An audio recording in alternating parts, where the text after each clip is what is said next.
ইছাপুর থেকে? আচ্ছা, আপনি হাওড়া থেকে এসেছেন? আচ্ছা, প্রথমবার এসেছেন কি? অনেকবার এসেছেন। প্রসাদ গ্রহণ হয়ে গেছে?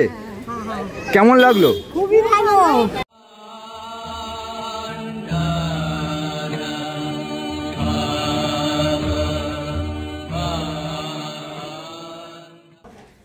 তো দেখো, এখানে লেখা আছে শ্রী শ্রী ঠাকুরের তৃতীয়বার ভাব সমাধি হইবার পুণ্যস্থান হোলি প্লেস।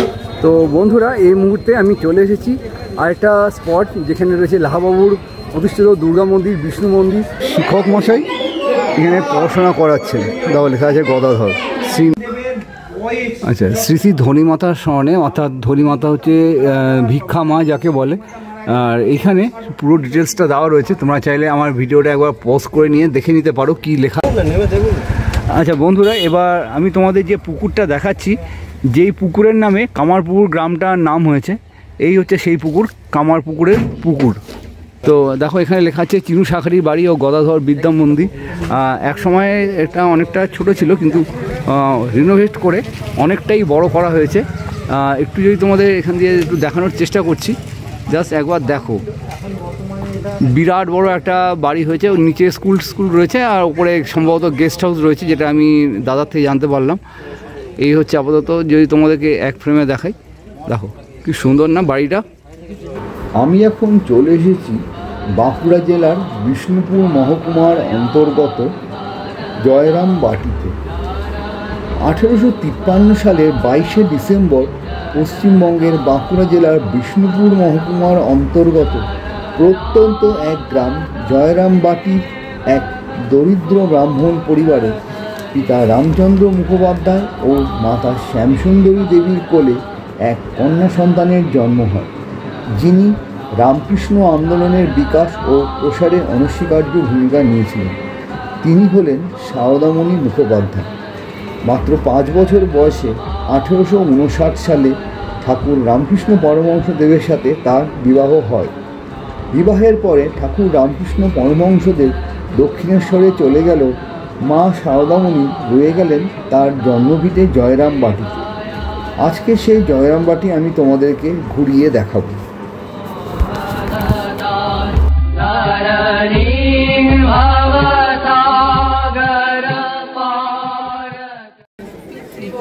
তো আমি এখন দাঁড়িয়ে রয়েছি শ্রীমা সারদার পিতৃবংশের কুলদেবতা শ্রী শ্রী সুন্দর নারায়ণ ধর্ম ঠাকুর এবং শীতলা মাতা।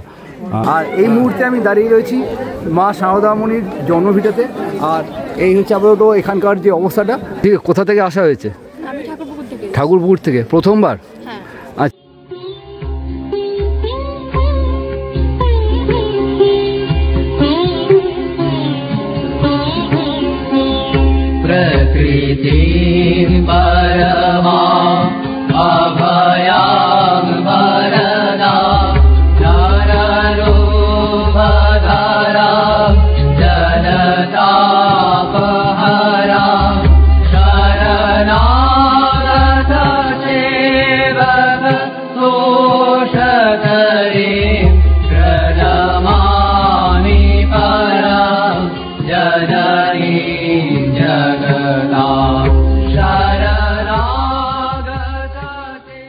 তো বন্ধুরা, আমি এখন চলে এসেছি কামারপুকুরের সাইট সিইং ঘুরে জয়রামবাটিতে, যেখানে মায়ের জন্মস্থান, মা সারদামণির জন্মস্থানে পৌঁছে গেছি। দাদার এই যে অটোটা করে, দাদা খুব ভালো অটো চালায় আর বেশ তাড়াতাড়ি আমাদেরকে পৌঁছে দিয়েছে জয়রামবাটিতে।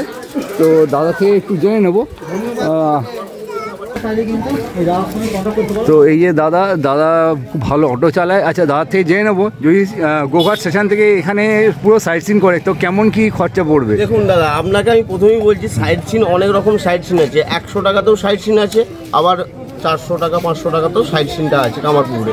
যে জোরামবাটি আসতে 100 টাকা, গোঘাট স্টেশন থেকে আনতে গেলে আমরা কামারপুকুর থেকে 150 টাকা ভাড়া নিই, আনা আবার দিতে যাই 150 টাকা। ঠিক আছে, ঠিক আছে। আচ্ছা, দাদার নাম কি? কৌশিক দে। আচ্ছা, দাদার নাম্বারটা একটু যদি বলে দাও। 6464672225। আচ্ছা, কেউ যদি আসতে চায় তাহলে তোমার সাথে কন্ট্যাক্ট করে নিতে, সেটাও তুমি বলে দাও যে কন্ট্যাক্ট করে নেবে। করে নিতে পারেন, আমার নাম্বার তো আপনাদের কাছে দেওয়া রইলো, কন্ট্যাক্ট করে নেবেন আমার কাছে। আচ্ছা দাদা, ভালো লাগলো কথা বলে, আবারও দেখা হবে। কামারপুর থেকে এই মুহূর্তে আমরা চলে এসেছি শ্রী শ্রী মাতৃ মন্দির, অর্থাৎ সারদা মায়ের জন্মভিটে বা জন্মস্থান, যেটা রয়েছে বাঁকুড়া জেলায়। তো এই মুহূর্তে আমরা পৌঁছে গেছি মন্দিরের ঠিক সামনে। দেখো লেখা আছে শ্রী শ্রী মাতৃ মন্দির। আর এখানে মন্দির খোলা বন্ধের সময়টা লেখা আছে, যেমন দেখতে পাচ্ছি এখানে সকাল 5:30 থেকে 11টা পর্যন্ত সকাল, সেটা হচ্ছে এপ্রিল থেকে সেপ্টেম্বর, বিকেল 4টে থেকে রাত্রি 8:30 পর্যন্ত। এবং অক্টোবর থেকে মার্চের যে সেশন সেখানে লেখা আছে 6টা থেকে 11:30 এবং বিকেল 3:30 থেকে রাত্রির 8টা পর্যন্ত। ইংলিশ এবং বেঙ্গলি দুটো ভাষাতেই লেখা রয়েছে। আর এই আপাতত ভেতরের যে মন্দিরটা সেটা রয়েছে। যদি ভেতরে আচ্ছা, ভেতরে তো ক্যামেরা এখানে একদমই নিষিদ্ধ। দেখো লেখা আছে ফটোগ্রাফি সর্বদা নিষিদ্ধ। একটু জুম করে তোমাদের দেখিয়ে দিই, দেখে নাও। ভেতরে ক্যামেরা একদমই অ্যালাউ না।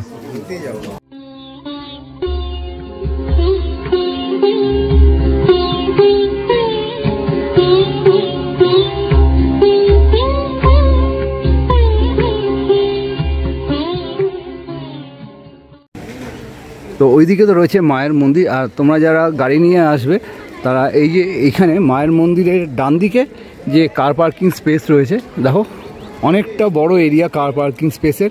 এখানে তোমরা অনায়াসেই তোমাদের গাড়ি রাখতে পারবে একদম নিখরচায়। কোনো রকম কিন্তু চার্জেস এখানে কামারপুকুরের মতো লাগে না, জাস্ট এমনি এসে রাখবে গাড়ি তাহলেই হবে।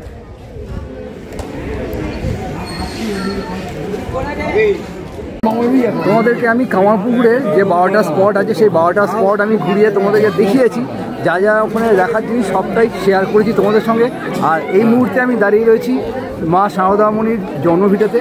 আর এই হচ্ছে আপাতত এখানকার যে অবস্থাটা। এখানে প্রচুর লোকজন দাঁড়িয়ে আছে। আর 3:30 বাজে, এক্ষুনি গেটটা খুলবে। এখানে প্রচুর লোকজন এসছে। আচ্ছা কোথা থেকে আসা হয়েছে? হাওড়া বোটানিক্যাল গার্ডেন থেকে এসেছি মায়ের দর্শন করতে।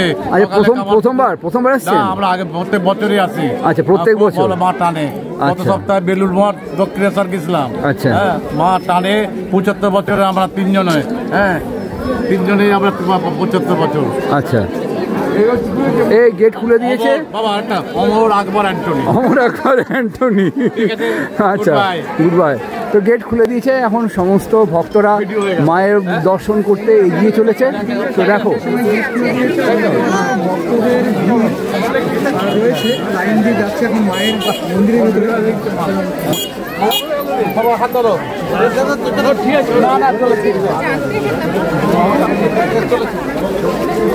খুব ভিড় আছে।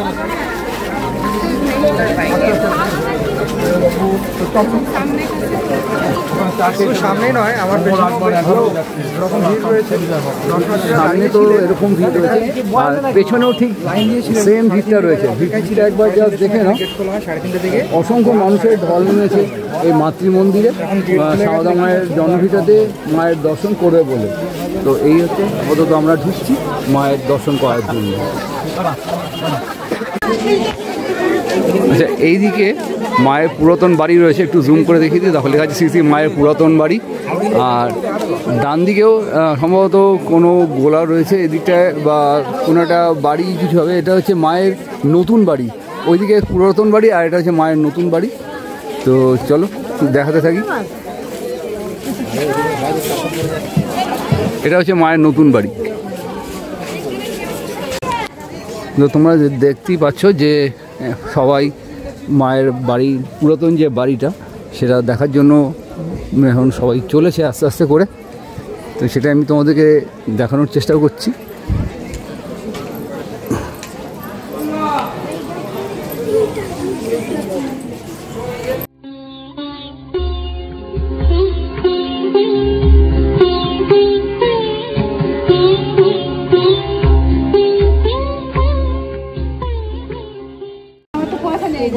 তো এই হচ্ছে মায়ের পুরাতন বাড়িতে এখন আমরা ঢুকছি। ফটোগ্রাফি প্রাইভেটের, তবুও যত সম্ভব দেখানোর চেষ্টা করলাম। এই আপাতত চল ভেতর যাই।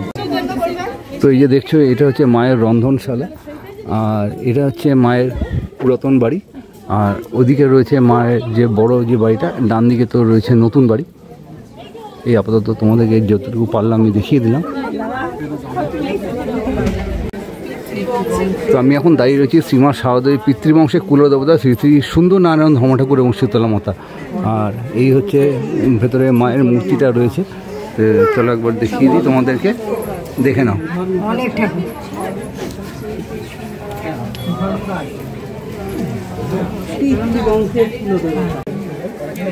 তোমরা যখন মায়ের বাড়ি দেখে বেরোবে, মায়ের বাড়ি তো দেখা হয়ে গেলে ঠিক বেরিয়ে আসার মুখে স্বামী বিবেকানন্দের খুব সুন্দর একটা মূর্তি রয়েছে, বিশাল বড় মূর্তি। এটা পুরোটা শ্বেত পাথরের তৈরি, অসাধারণ, ভীষণ সুন্দর করে সাজিয়ে রাখা রয়েছে। আর এছাড়াও এখানে অনেক গাছপালা দিয়ে জায়গাটাকে সাজিয়ে রাখা হয়েছে, ভালো লাগছে বেশ আমার এই জায়গাটা।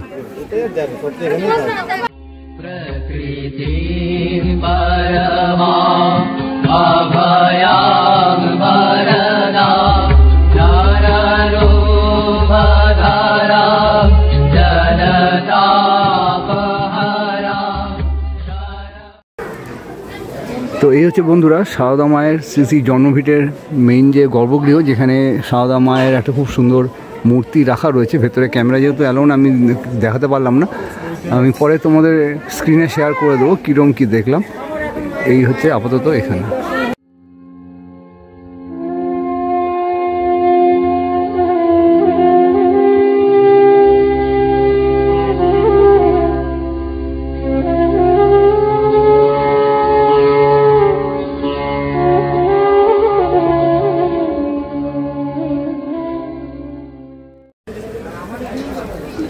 আচ্ছা, একটু কথা বলবো, বলছি কোথা থেকে আসা হয়েছে? আমি ঠাকুরপুকুর থেকে। ঠাকুরপুকুর থেকে প্রথমবার? হ্যাঁ। আচ্ছা, কীরকম লাগলো? খুব ভালো। ভালো লাগলো? শুধু কি জয়রামবাড়ি না কামারপুকুরে হয়ে গেছে? না, হয়নি। কামারপুকুর হয়নি। তো পরে কি আসার ইচ্ছা আছে? তো আজকে আর কমপ্লিট হলো না? দেখা যাক কতদূর করা যায়। আচ্ছা, অবশ্যই চেষ্টা করব করার। আচ্ছা, না হলে পরের বার অবশ্যই আসবো। আচ্ছা ঠিক আছে, ভালো লাগলো কথা বলে। তো এখানে দেখতে পাচ্ছি যে প্রচুর ভক্তরা এসছে, ভক্তরা এসে মায়ের বাড়িতে দর্শন করছে।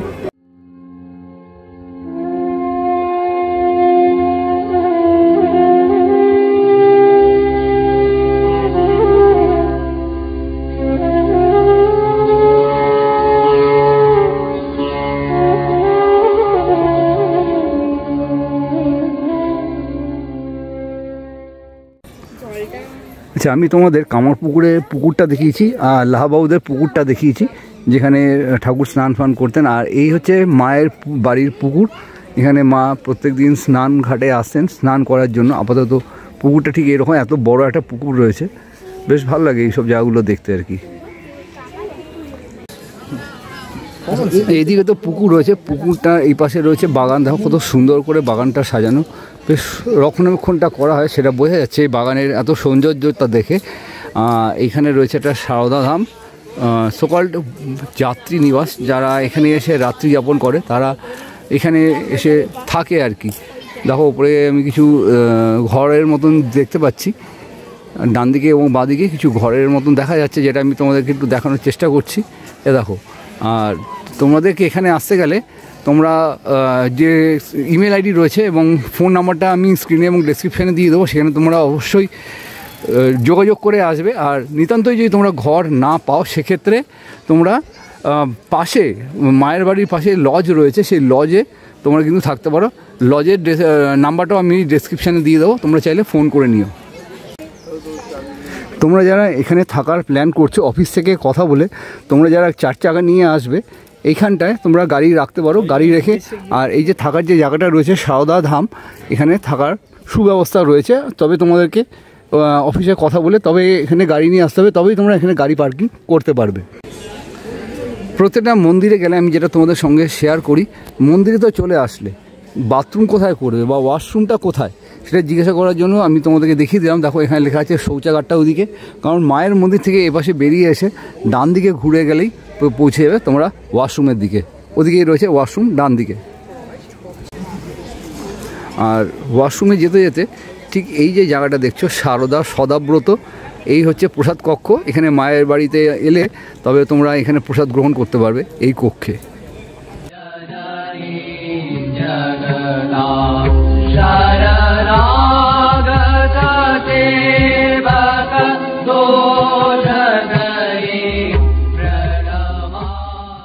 এই হচ্ছে মায়ের নতুন বাড়ির ঠিক এদিকটায়। চলো আমি তোমাদেরকে একবার দেখিয়ে দিই ভেতরটা থেকে। এখানে সারদা মায়ের একটা বেশ সুন্দর সাজানো গোছানো ছবি রয়েছে, বেশ ভালো লাগছে কিন্তু দেখতে। সুন্দর একটা আসনে মা বসে রয়েছেন, সঙ্গে রয়েছে স্বামী বিবেকানন্দ এবং পরম পুরুষ রামকৃষ্ণ পরমহংসদেব।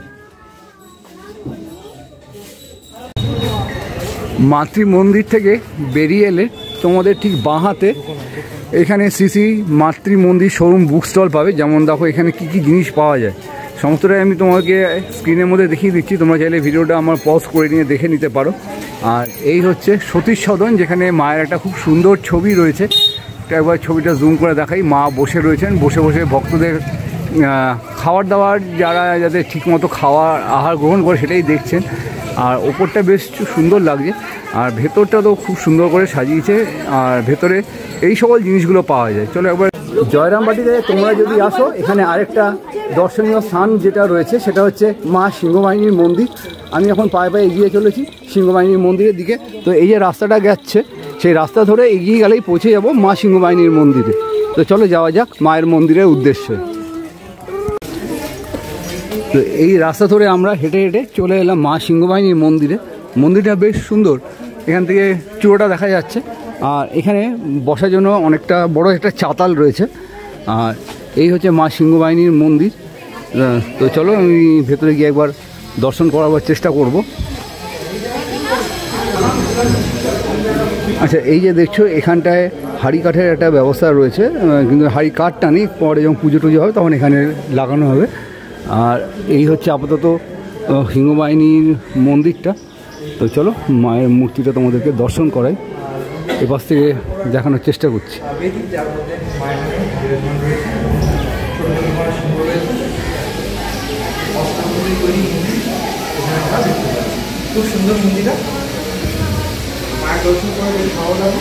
তো চলো এবার মায়ের দর্শন করিয়ে দিই। এই হচ্ছে মায়া সিংহবাহিনীর মন্দিরটা, একটু জুম করি, দেখো কি সুন্দর না, সুন্দর লাগছে দেখতে।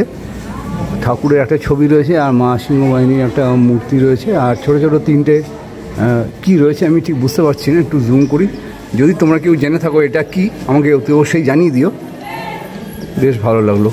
আসনটা তো অতি সুন্দর, শ্বেত পাথর দিয়ে তৈরি করা পুরোটা, আর উপরে সুন্দর নকশা করা রয়েছে। একটু যদি দেখাই, দেখো সুন্দর নকশা সহযোগে একটা আসন রয়েছে, বেশ ভালো লাগলো দেখতে। মা সিংহবাহিনীর মন্দিরের ঠিক চাতালে ঠিক এরকম কিছু ছবি রাখা রয়েছে। যেমন এখানে দেখছি মা সিংহবাহিনীর ছবি রয়েছে, মায়ের ছবি রয়েছে, ঠাকুর রামকৃষ্ণ পরমহংসদেবেরও ছবি ইত্যাদি প্রভৃতি রয়েছে। আর এখানেও প্রচুর দোকানের মধ্যে ছোটো ছোটো অনেক কিছু পাওয়া যাচ্ছে। মায়ের ছবি থেকে শুরু করে স্বামী বিবেকানন্দের ছবি ইত্যাদি প্রভৃতি সবই রয়েছে। ব্যাগ ট্যাগ সমস্ত কিছু ধরে তোমরা যদি চাও এখান থেকে কিছু টুকটাক জিনিস তোমরা নিতে পারো। এইদিকে তো রয়েছে মায়ের মন্দির। মায়ের মন্দিরে আসতে বাঁ হাতে সিংহবাহিনীর লজ রয়েছে, বিশাল বড় লজ, অনেকটাই উঁচু এবং অনেকটাই বড়। তো লজের ভেতর যাব, রুম কেমন কি সেটা তোমাদেরকে এই জায়গাটা দেখিয়ে দেবো। আর রুমগুলো কীরকম সেটাও আমি তোমাদেরকে একটু দেখিয়ে দিতে চাই। পাশাপাশি এরকম দুটো রুম আছে, দুটো হচ্ছে নন এসি, এরকম দুটো করে হয়তো এখানে দুজন চারজনের একটা বেড রয়েছে, পাখা রয়েছে, ছোটো একটা টিভি রয়েছে। আর এই হচ্ছে ওয়াশরুমের কমোড রয়েছে, আর বেসিন রয়েছে, গিজার রয়েছে যা শীতকালে এসে স্নান করবে এখানটায়। আর সাজা গোজার জন্য এখানে এরকম একটা আয়না রয়েছে। আর ওপরে যদি তোমরা কেউ জিনিসপত্র রাখতে চাও সেখানে একটা শেলফ মতো করা আছে, বেশ পরিষ্কার আছে, রুমটা বড় আছে। আচ্ছা, এইখানে যে রুমটা দেখছি দুটো কিং সাইজের বেড রয়েছে এই রুমটার ভেতরে। আর এখানে যেটাও নন এসি, এরকম পাখা রয়েছে এদিকে একটা, আর এইখানে একটা, যাতে এইখানে হাওয়াটা পাওয়া যায়। আর একটু যদি এখানে আসি, আর এই হচ্ছে ওয়াশরুমে এখানে কমোড রয়েছে, তবে এখানে কিন্তু গিজারটা নেই, বেসিন রয়েছে। বেশ পরিষ্কার বাথরুমটা সহ রুমটা অনেকটাই বড়। তো এই মুহূর্তে আমরা পেয়ে গেছি লজ সিংহবাহিনীর ওনার দাদাকে। একটু দাদার থেকে জেনে নেবো এসি নন এসি রুমের ভাড়া কীরকম কী রয়েছে আর কীরকম কী অ্যাভেলেবিলিটি। একটু দাদা একটু বলে। আমাদের এসি রুম আছে দুজনের 1000 টাকা, চারজনের 1500 টাকা, 6 জনের আছে আপনার 2000 টাকা। আর আপনার নন এসি দুজনের রুম হলে 500 টাকা থেকে শুরু, 2 জন 3 জন 4 জন 5 জন 6 জন যে যেমন রুম তার তেমন ভাড়া হয়। এবার যেগুলো গিজার রুম আছে তার আলাদা ভাড়া আছে, যেগুলো নন গিজার আছে তার ভাড়া আলাদা আছে, যে যেমন রুম তার তেমন ভাড়া আছে। আচ্ছা, এটা কি সিজনের জন্য না নন সিজন? মানে সিজনের জন্য সিজন নন সিজন বলে একই ব্যাপার, কিন্তু ব্যাপারটা হচ্ছে দুর্গা পুজো, জগদ্ধাত্রী পুজো, মায়ের জন্মতিথি, এইগুলোতেই শুধু একমাত্র প্যাকেজ সিস্টেম 5 দিন 4 দিন 3 দিন নিতে হয়, বাদ বাকি 2 দিন 1 দিন 3 দিন সবই দেওয়া হয়। আচ্ছা আচ্ছা, একটা জিনিস আমি সিঁড়িতে নামতে নামতে দেখতে পেলাম যে যদি গিজার না থাকে সেক্ষেত্রে গরম জলের জন্য 1 বালতি 20 টাকা করে নেওয়া হচ্ছে। হ্যাঁ, 1 বালতি 20 টাকা, প্রথমে 1 বালতি ফ্রি দেওয়া হবে একটা রুমে, তারপরে যখন যা লাগবে তো সেগুলো পয়সা দিয়ে নিতে হবে। আচ্ছা, নন গিজার রুমের নন ক্ষেত্রে, গিজার রুমে যেহেতু আমি ভাড়া কম নিচ্ছি যে, সেহেতু নন গিজারের ক্ষেত্রে এটা করা হয়। আচ্ছা, রুমের অ্যাকোমোডেশন বলতে বেডগুলো কি কজন করে থাকতে পারবে? 2 জনের আছে, 3 জনের আছে, 4 জনের আছে, 5 জনের আছে, 6 জনের আছে। আচ্ছা, এই কিং সাইজগুলোতে কজন থাকবে একজন একটা রুমে? আপনার 2 জনের 5-7 খাট আছে, 2 জনের রুম আছে, 6-7 খাট আছে, আপনার 3 জন থাকবে, 5-7 খাট দুটো আছে একটা রুমে, সেইগুলোতে 4 জন থাকবে। আচ্ছা, আর একটাতে আছে 5-7, একটাতে 6-7, সেটাতে হচ্ছে 5 জন, যেটা 6-7 খাট দুখানা আছে সেটাতে হচ্ছে 6 জন। আচ্ছা, এই দাদা একটু কন্ট্যাক্ট নাম্বারটা বলো। 9531755020, আর একটা হচ্ছে 9734559866। দাদা, ফুডিংয়ের ব্যাপারটা একটু যদি জেনে নিই, ফুডিংয়ের কী ব্যবস্থা রয়েছে আপনাদের? ফুডিংয়ের খাবার আগে মিনিমাম 1 ঘন্টা আগে বলতে হবে, বললে আপনি যা বলবেন সেটাই পাবেন, কিন্তু 1 ঘন্টা আগে বলতে হবে, বললে রুম সার্ভিস পেয়ে যাবেন। আচ্ছা, সবসময় দিনের রাতে কি সবসময়? রাতে সবসময় আছে। আচ্ছা আচ্ছা, তো টিফিনটা বাইরে পাবেন। টিফিনটা বাইরে করতে হবে। আচ্ছা, ঠিক আছে, অনেক ধন্যবাদ ইনফরমেশন শেয়ার করার জন্য, ভালো থাকবেন। তো ফাইনালি দর্শক বন্ধুরা, আমি তোমাদের সঙ্গে শেয়ার করলাম পরম পুরুষ শ্রী শ্রী ঠাকুর রামকৃষ্ণ পরমহংসদেবের জন্মস্থান কামারপুকুর এবং সারদামণির জন্মস্থান জয়রামবাটি। এই ভিডিওর মাধ্যমে কি করে আসবে, ভোগ প্রসাদের কী ব্যবস্থা, কোথায় ভোগ প্রসাদ পাবে, কতক্ষণে মন্দির খোলা বন্ধ থাকে, সবটাই শেয়ার করেছি এই ভিডিওতে।